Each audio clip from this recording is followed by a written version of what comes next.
What's up, AP Bio Penguins? Today we do a little AP Bio Math Minute. This one's just going to be a little bit of algebra. So we know that each molecule of NADH is going to make 2.5 molecules of ATP, and each FADH2 molecule makes 1.5 molecules of ATP. If I have 3 molecules of glucose, how many ATPs are different between fermentation and aerobic respiration? Before we do this, we do need to take a moment and think about the number of NADHs and FADH2s that are in each of the steps of cellular respiration.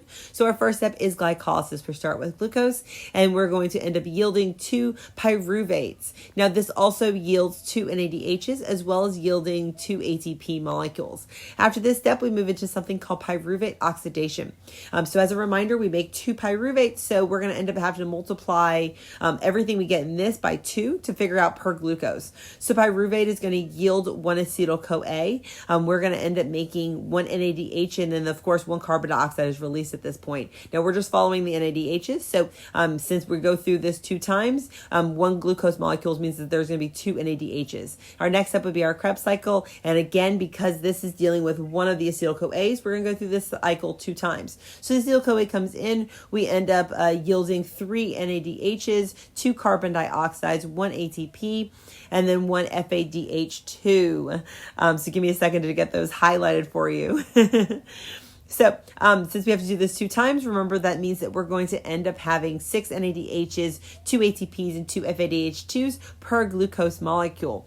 And so just to kind of keep ourselves straight, let's make a little chart. And the original question did have this chart. You're not going to have to know these numbers, but I did want to kind of talk about these steps so we can kind of bring that information out. So again, we have each of the molecules that we found in the previous problem.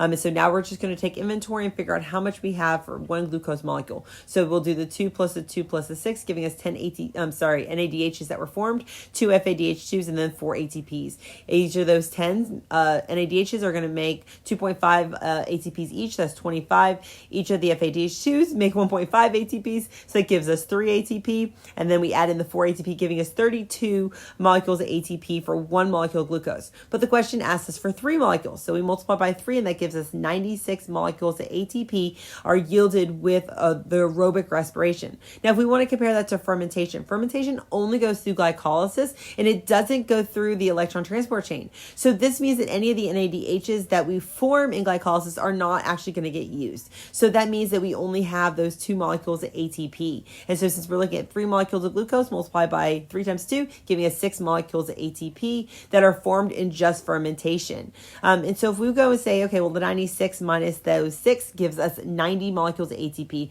And again, here is the whole problem in case you want to look back through everything. Remember, AP Bio Penguins to success.